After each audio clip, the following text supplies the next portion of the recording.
Cam Robinson is the Director of Content and Film Scouting for Elite Prospects. He joins us from, deep in the heart of Texas at the World Under-18s. He also attended the Avalanche Stars game last night. Lucky you.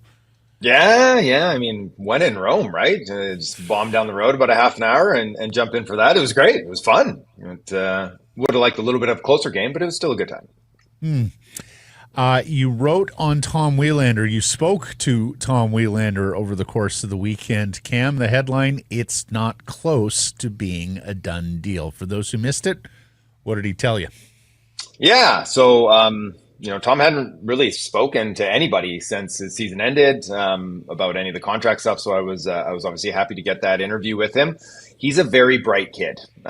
He is thoughtful with how he conducts himself and the words that he chooses. And so obviously, he wasn't looking to be inflammatory or start any fires there. But, it's a couple of the points you mentioned there. One of the things he said is that I asked him, like, if they call tomorrow and they give you a contract that is sufficient to what you're looking for, are you hopping on a plane to Abbotsford and jumping in there? And, he said that it's, he hasn't even thought about that hypothetically because it's not even close to being a done deal.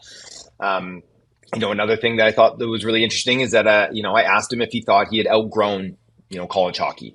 And after kind of waxing poetic about, what a great time he's had at BU with his boys there and having a good time, is that, yes, he does feel that, he's outgrown it. Not to say that he is, too good for that league, but developmentally, the challenges that he needs, that's college hockey is probably not the best fit for anymore, which is, in direct contradiction to what Patrick Alvin said at his end of year press conference, where they were told, he's going to go back to school. I've been saying it on the show for a while. I've been talking about it too, is that, like, if I was going to put a bet down and where he would play next year, if he doesn't sign an ELC, I think it's back in Sweden. I think it makes a lot of sense for him to go back to Rögle and play pro hockey and get a challenge. It's not perfect, but it's an opportunity for him, and he does have options to him at this point. I don't think that signing an entry-level deal for next season is out of the question with Vancouver. I still think that that's on the table. I think that it's disappointing for his side in general, though, that it wasn't just an automatic. It wasn't, hey, national championship's over, he was ready to sign and go to Abbotsford the next day and continue along the path of his season. Instead, he's had to come and, chart a course here with the national team, which he did also mention that Vancouver didn't really want him to do previously, earlier in the season when Sweden came asking if he'd want to come and play. But when, the stalemate kind of started to drag on, they're like, well, it makes sense for us to go and skate and get to play with some really good players and hopefully get a chance to play at the Worlds in his home city, which is really a super cool experience that he's singularly focused on right now. That is the main objective now, is to make the Worlds and have that experience and then kind of take it day by day on the next steps. What happens to his rights? If he signs with Rögle, what happens to his rights vis-a-vis the Canucks? They'll still have his rights, at the end of the year. For how long? They have 2 years. They have 2 years. Yeah. Okay. To get him signed. Yeah. So August 16th, 2027. Right? 27, is that right? Yeah. That's when they run out of rights for him, yeah. So it's the same timeline as if he was still in college, basically. Yes. What are his chances of making this Swedish national team? This is a senior men's team. What are his chances of making it? I think that he definitely, he has a shot. He's playing top pairing minutes for them in their tune-up games recently here, and so that's indicative of where they see him with the group that they have right now. But he even mentioned it too, is that it'd be thrilling for him to get to play it in his hometown, but there's a lot of NHLers who are also going to want to play in a Worlds in their home country too. So there's going to be a lot of interest. There's going to be a lot of competition, but I do think he has a very realistic shot of playing and, playing a depth role for them. But the fact that they brought him over, they wanted him, they, contacted him early to bring him over. I think that they envision him getting a spot maybe down the lineup on this team. So as long as he continues to play well, which he did in those pre-tournament games, even though the team itself didn't play all that well, I think that he could get a spot. The biggest indignation is that he hasn't signed with the Canucks. But do you think they care too much which path is better for his development?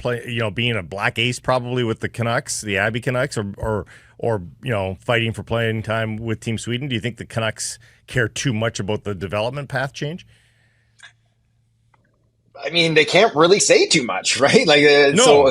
yeah, right. It's so I don't know. I thought it was that was an interesting point. I do wish that I kind of dug into that a little bit more. That why didn't Vancouver want you to go skate with them? And was that just because they envisioned him coming right away? Right? Did they envision him just being like, yeah, we'll take the ELC as it is right now with maybe it's $500,000 in potential bonuses, and maybe they thought he'd just be happy to do that and jump right into Abbottzford, and it turned out that wasn't the case. And so I'm sure, like, if he was in Abbotsford, he would probably be playing too. He should be getting minutes in the AHL playoffs right now as well, not just being a Black Ace. So for him, he's looking to play. He's not looking to get into off-season training mode just yet. He's in his mind, his season is still going, and it wants to go to the World Championships. And so originally it was, hey, let's go and get some pro games here in North America. And that didn't work. Okay, let's go see if I can make the Worlds and have this experience. How close is he to being a trade chip for them, and what do you think he's worth?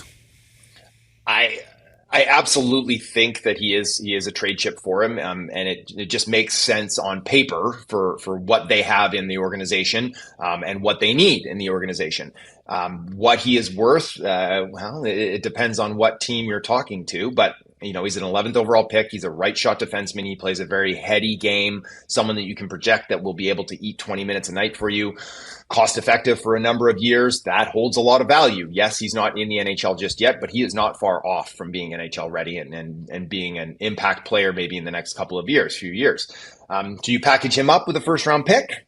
You could probably get yourself a very serious asset, but you would have to get yourself a very serious asset for that. And I'm not talking a superstar, but I'm talking about a legitimate top 6 center in their mid to late 20s sort of thing, which is what the team is desperate to get at this point. So I do think that there's been speculation that maybe that's why there hasn't been a little more wiggle room on this contract, is that the team is, maybe setting up the fan base to be moving him. I think that might be a little conspiratorial. I don't think that that's how it's been planned out, but it might end up being that way at the end of the day.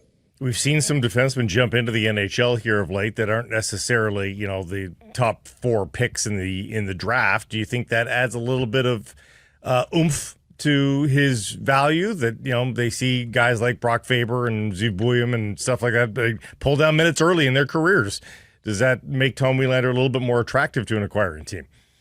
Yeah, I mean, it should, right? Like, you look at Brock Faber, like LA got Kevin Fiala for him, right? Like, that's a legitimate first-line player who was coming off, I believe, an 85-point season. Now Faber had a little bit better resume, but not completely different players pre-draft too. And like, Faber was drafted much later. I was very, very high on him because he was such an electric skater, but he didn't have like a super offensive structure to his game on that resume too, and he's now built that out. So I do think that helps. Zibuim is a very, very talented player, but drafted in a very similar spot. He went 12th overall a year later. Different birth dates sort of thing, same birth years, I believe. So yeah, I think that should add some credence to his value long term. But again, it's just going to depend on what team and how they internally view a player like Willander, because he's not, I've mentioned this before, he's not projected to put up even 40 or 50 points in a season. He might be the guy that's 25, 30, maybe 35 points sort of thing. If he gets opportunities on a second power play unit, that could help boost that up. But he's just going to be a solid player who can make plays, stop the rush, kill penalties, that sort of thing. Switching gears, we still, at the moment we're recording this, have not heard back with regards to Rick Tocchet and whether he'll be the Vancouver Canucks coach next year. In his past, Jim Rutherford has hired Mike Sullivan. He has hired Peter Laviolette. Both are on the open market right now. How do Sullivan and Laviolette strike you as potential replacements should the Canucks need one? Yeah, Sully it makes a lot of sense with the relationship, right? Obviously with Jim Rutherford and working with Patrick Allvin, Stanley Cups help, familiarity with Vancouver, right? He was an assistant coach with John Tortorella here, even if it was just for a hot minute and it wasn't under great circumstances. He is familiar with the market as well. I do think geographically he would prefer to stay out east, and I do believe that Boston and the Rangers are clearly front runners here to land him. 3 Stanley Cups, like that, he's going to get paid too, right? He has a better resume than Rick Tocchet and will probably even get more money than Tocchet too. So if money is an issue right now with Rick Tocchet, I'm not sure how it's going to be any less of an issue with a guy like Sullivan. Now, Laviolette, he's not cheap either. He has a good resume as well. Traditionally pushes a high-paced offensive game. He does limit young player opportunities often. The Canucks are kind of in, feeling like they're in that win now mode, so he might fit that too. He's taken 3 different teams to cup finals too, so he has had some success as well. He's won a cup there with Carolina too. So there are options out there for Vancouver if Rick Tocchet doesn't work. They won't be cheap unless they go and look at like Manny Malhotra, or if they go and look at maybe a younger coach that's looking for an opportunity. It's worked for Washington. There was Spencer Carberry. So it's like sometimes you can get a little creative and it might really, really work out for you rather than just going with a retread. But I think that if Tocchet doesn't work out, they probably will go for a bigger name retread coach. There's already one eyebrow raised with the timing that it's taken here to get some certainty. When is it both eyebrows raised? When are you gobsmacked by the fact that this is still hanging out there over the Canucks? Yeah, it's got to get done quickly, one way or the other. They have to decide. Rick has to decide. Am I going to stay or not? And so this time next week, if it's not done, yeah. you're flabbergasted, right? I mean, it's getting to that point. Absolutely. Yeah. It's because as these, coaching vacancies open up and the kind of musical chairs start to happen, is that they need to know, ownership and management needs to know, are we going after some of these other big name coaches? Are we moving on? And so is it contentious with Tocchet? Is it money? Is it, more decision in player decision, player personnel decision? So they're going to have to get down to it, and it's at a crux right now. So I believe he's no longer in Vancouver anymore. He came back and maybe he's gone again. Sounds like it. So yeah, so we'll have to see. But yeah, if we're talking about this again next week and it's still undecided, we're kind of nearing that panic mode. Hey, Cam, the Abbotsford Canucks are in round 2 of the Calder Cup playoffs, and as we've been talking about, this isn't a team fueled with like veteran journeyman 20, 30-somethings. Lots of prospects contributing to this Abbotsford group. What could a deeper playoff run for the baby Canucks do for the development of some of these young players? I mean, success it's contagious, right? It breeds more success. And so you want to see that at your lower level so that it can hopefully bleed up to your higher level as well, too. So I think it's great that they were able to come back on that and, get the 5-0 win in game 3 there. Seeloff's, had a great game. And then you look at who scored, right? It's Nilsson, it's Sasson. It's these guys that aren't, high end prospects for the Canucks, but they are players that you could project into some bottom 6 roles for the team long term. Now, what's not ideal is that the guys that you're really looking to potentially be core pieces for you aren't really contributing. So, obviously DPD, Elias Pettersson didn't get papered down there. They decided you're an NHL player. I thought that was questionable. He's still 21. This is his first year of North American pro hockey. Why not? Why not go have some playoff experience down in the AHL?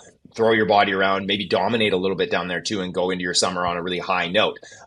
Jonathan Lekiramacky getting healthy scratched in game 3, right? Like he's supposed to be the guy that when Brock Besser walks this summer, that you're like, hopefully he can step in and score 20 goals for us and help mitigate that loss. Now he's getting healthy scratched in the AHL. To be fair, he wasn't great in games 1 and 2. He wasn't great in the few regular season games down the stretch for Abbotsford either, but he has a tool in his arsenal that nobody else on that team has. It's that one-shot goal-scoring ability, and you need to harness that, and you need to get this kid confident and feeling good moving on to next year. So hopefully he can get back into the lineup and can find some success, and they can feed him that ice too. But no, I think it's really beneficial, and hopefully they can have a nice run here, and like I said, go into the summer on a positive note, have a group together that's won or went on a lengthy run, and then they'll all come into camp and they can battle together. Are you done? I have one last question. Sure. Yeah. You're there at the World Under-18s, and Canadian forward Benjamin Kindle from the Burnaby Winter Club, and his draft ranking is anywhere between 15 and 25, depending on who you're looking at, which means he's right in the Vancouver Canucks range if they should keep that 15th overall pick and not, of course, win the lottery. What can you tell us about this local, Benjamin Kindle, and what he would potentially bring if the Canucks popped on him in the first round? I like this kid. I like him, talking with him. Seems like a good head on his shoulder. Apparently he was a super elite soccer player too, crazy elite. Both parents were high-level soccer players as well. But, a really high-pace creator. He leverages all these excellent details to his game, and he uses that to create advantages all over the ice. The brain is super high, so he can read plays and react to plays and project things out like that. The feet, though, right? It's the skating is probably his weakest point, unfortunately, and at 5'10" and 175 pounds, that's not ideal, right? If he had separating speed, I think this is a top 7 pick, 8 pick sort of thing. But because he doesn't have that, he will inevitably fall into Vancouver's range. Put up a 99 points there with the Hitmen. Should have gone on a longer playoff run. Calgary, unfortunately, getting bounced. But good for us to see him here. He's looked great. As soon as he stepped onto the sheet here with Canada, it was like, this is a big ad. This is a high skill player who knows how to finish, knows how to create, knows where to be on the ice. So, he's an interesting player, and one that, it's the size and the skating. It gives me pause, but you love the brain and you love the tools that he has. How much are these two Swedes helping their draft stock? Because Philip Ekberg and Sasha Boumedienne are not projected to be top picks. Are they helping themselves? 13 points in 4 games for Ekberg and 12 and 4 for Boumedienne. Yeah, I mean, Ekberg, it's silly. Like, every time the puck goes in the net, we're like, oh, Ekberg again. Like, he's been on the receiving end of some really nice setup plays, and granted, he's finished them off too. He's obviously helping his stock. Things he pushed up better throughout the season there with the 67s in the OHL. But still probably a day 2 kid for sure. Really? Me. Wow. Yeah. And then Sasha Boumedienne. He had a really tough start to the season at BU, Tom Wheelander's partner all season long. Youngest kid in college hockey, really struggled for the first half of the season. And then, started to figure it out as the year went on. And then, but the first game I had of him here, I was like, man, he's really come a long way, looking really promising. The skating is silky smooth and generates a lot of power and good 4-way mobility. But I will say that the game has fallen off as the tournament has gone along. He's still getting points. The Swedes are putting up points, and he plays all the minutes for them. Like that, it's him, and then it's like everybody else on that defense. So he runs the top power play unit. They run a 5-forward unit on their second unit, which includes Vigo Bjork and Anton Frundell and Yves Wozniak. So because they don't have any other defensemen that can do anything. So he's getting a ton of puck touches, which is obviously helping him get those points up there. But neither of those players I would be interested at Vancouver's pick. Yeah, that Bjork kid is quite a prospect for 2026, the next great Swede, many are saying. Cam, thanks for this. Enjoy Texas. We'll catch up next week. Sounds good. Thanks, boys.